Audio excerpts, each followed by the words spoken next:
the track.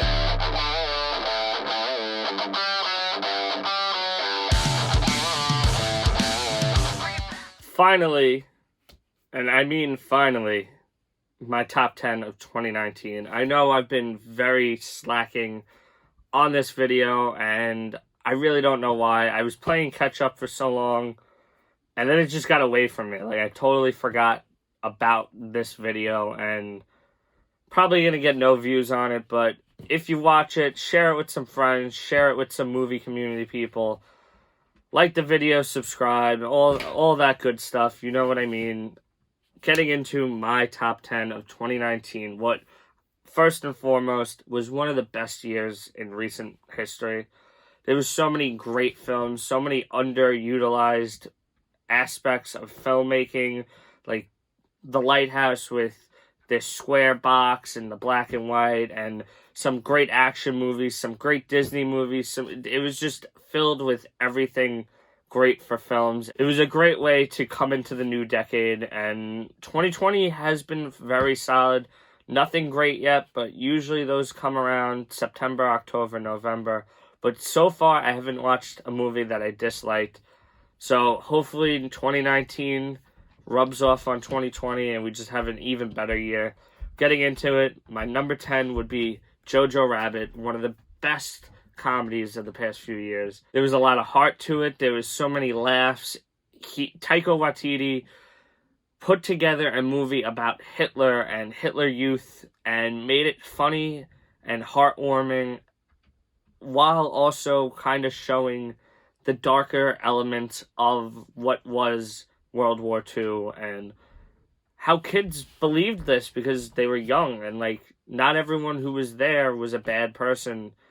I mean, yeah, they were pretty horrible people, but at the end of the day, some of these people were just scared of stepping away from that life and doing their own thing because you would have been killed. If you helped someone in those times, you would have been killed. And we can't sit there and judge people for those things when we weren't there. We're not there, and I know you're guilty if you don't stand up to what that is, but at the same time, we're not in that situation. Just like the trailer for one of my top movies I want to watch this year, Tenet, says, we all want to say we would jump into the hot, burning building to save people, but you never know until you feel the heat of the builder.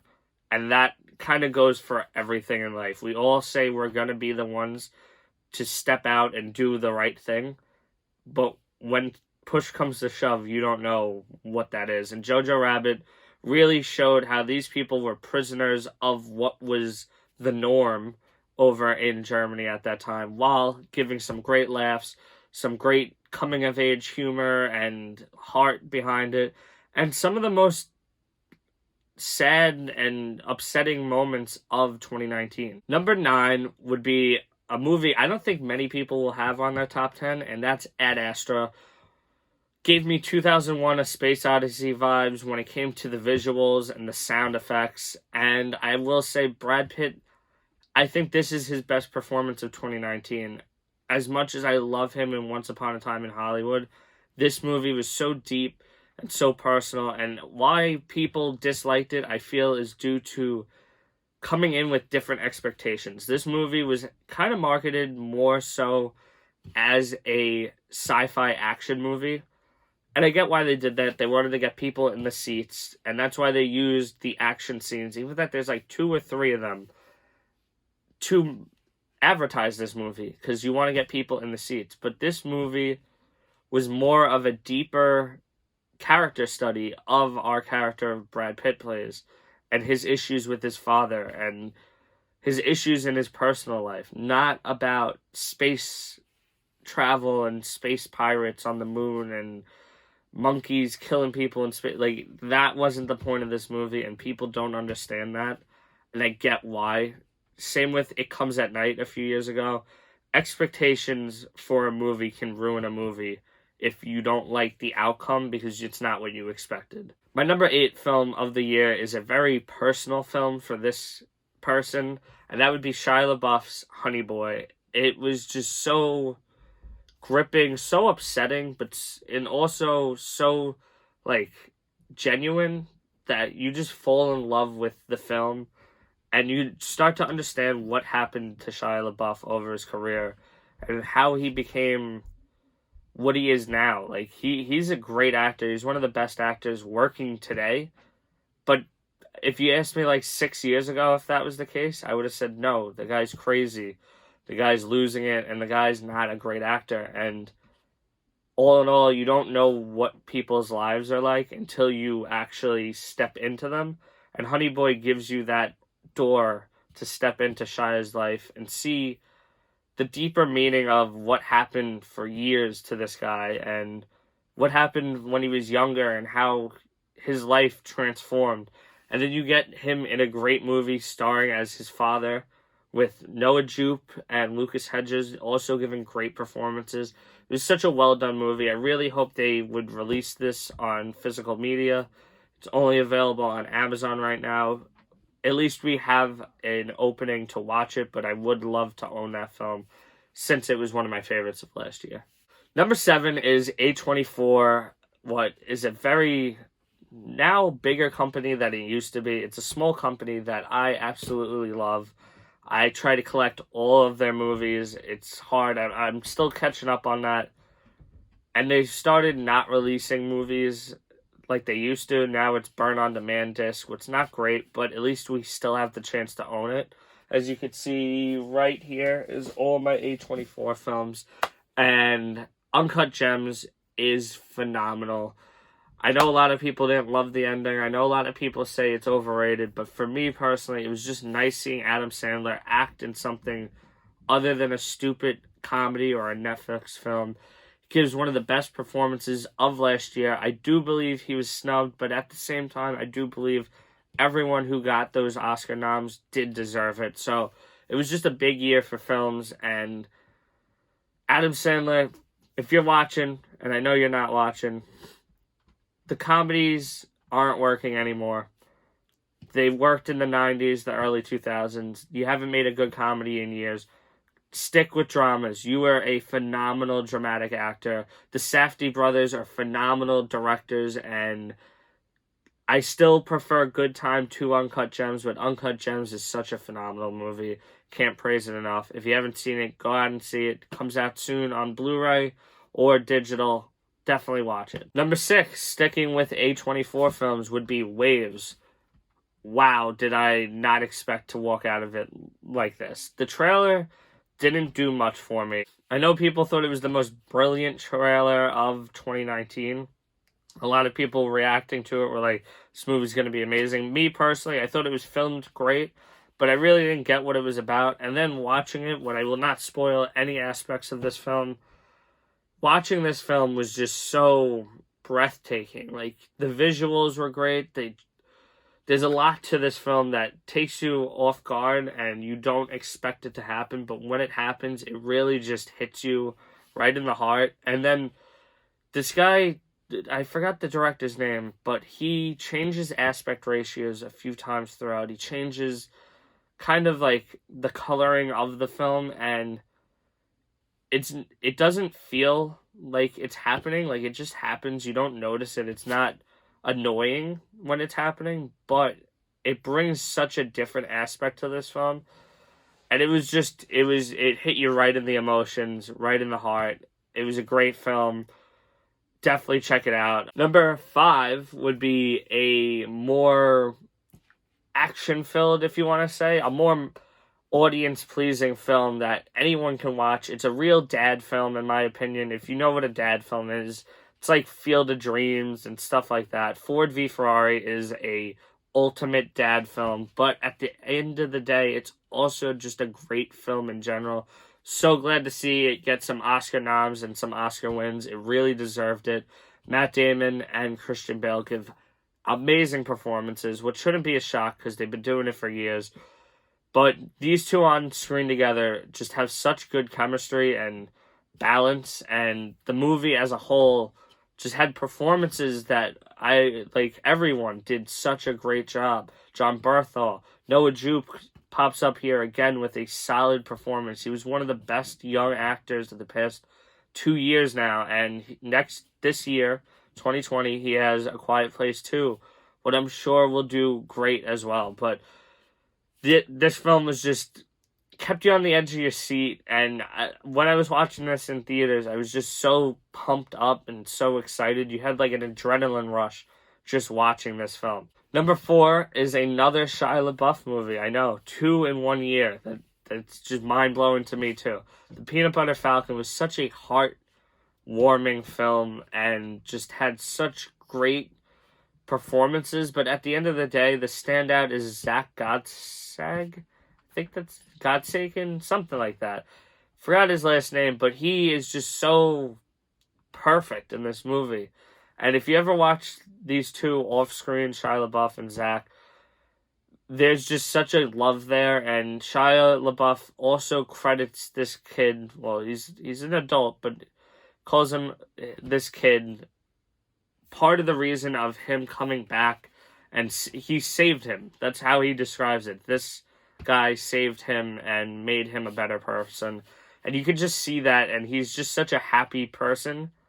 And it's just a happy film, a great adventure. There's some rough points, some sad points, but all in all, it's just an adventure about finding yourself and getting back to what you should be, and happiness and all of that. And I feel like that's like 2019's films. A lot of them are just so breathtaking in the way that they felt so real and so vulnerable at times. Like, not every movie that we watched last year had a happy ending. Not every movie had the best action, but they had such good emotion behind it that 2019 is just a brilliant year for films. My number 3, what a lot of people are going to probably roll their eyes at, but a lot of people are also going to love, especially DC fans, The Joker. The Joker was one of the best comic book films I've ever seen. Joaquin Phoenix's performance rivals Heath Ledger's. I'm not saying it's better. I'm not saying it's worse.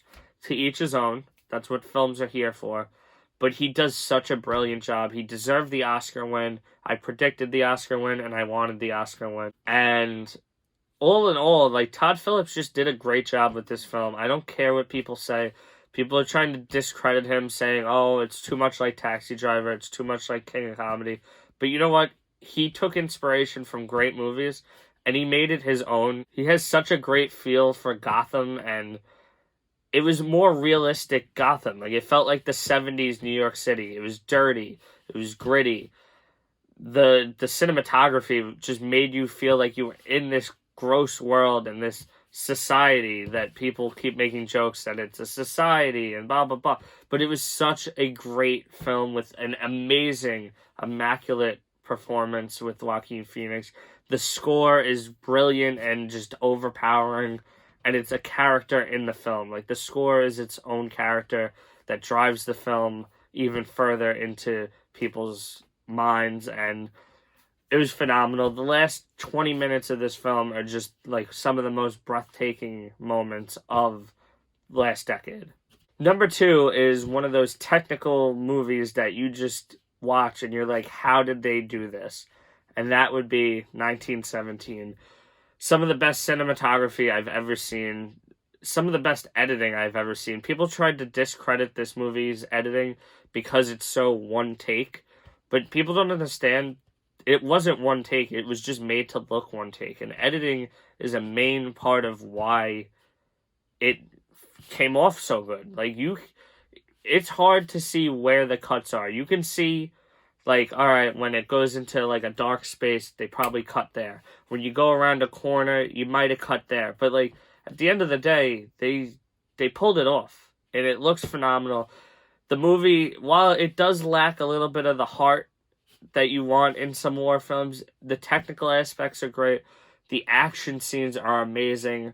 You're on the edge of your seat. You're pulling for these characters. You don't want anything to happen. You know they're on a big mission that if anything goes wrong, thousands will die, and you're just there for the journey. You feel like you're watching two people actually go through this and have to do what they're doing.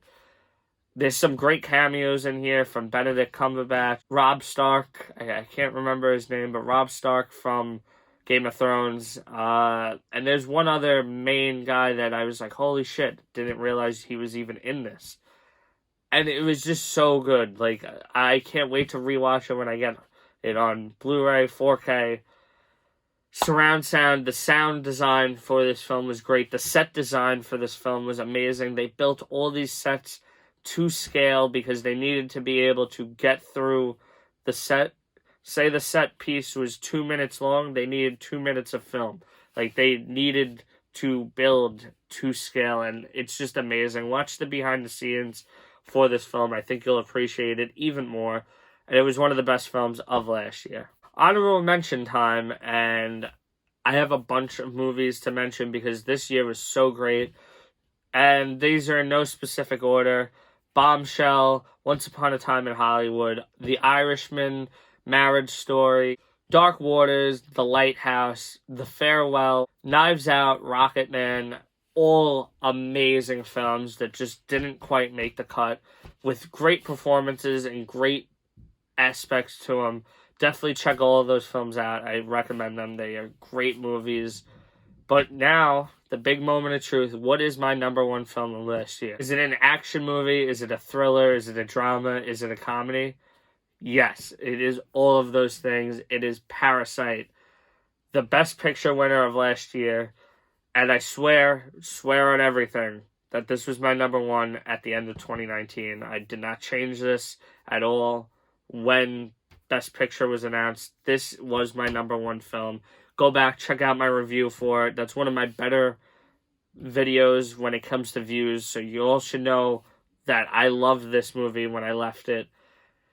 It's just such a great movie. I really hate the people that are discrediting it because it's a foreign film. And I will say I do get somewhat of the hate. I used to hate foreign movies.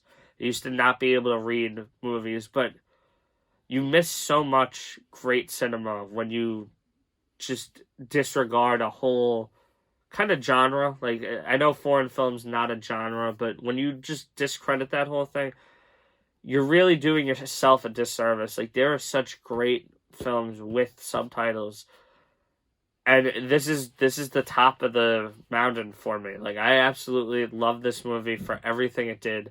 There was twists and turns throughout that you never saw coming. It was funny. There was oh my god moments. There was great acting throughout the whole cast. I thought this should have won set design because they built everything for this film. And I just absolutely love this. Please check it out. Don't get discouraged because of words on the bottom of the screen. You really just get into the film, and if anything, it makes you pay attention more. You can't check your phone. You can't look away for a moment. You have to be into this movie and watching it, and it really just pulled me in, and I can't say enough. I'm lost for words. I absolutely love this film. Please check it out. Leave a comment down below. Let me know your top 10 of 2019, or link a video if you did one. I would love to check it out. Like the video, subscribe, hit the bell, and I'll see you next time.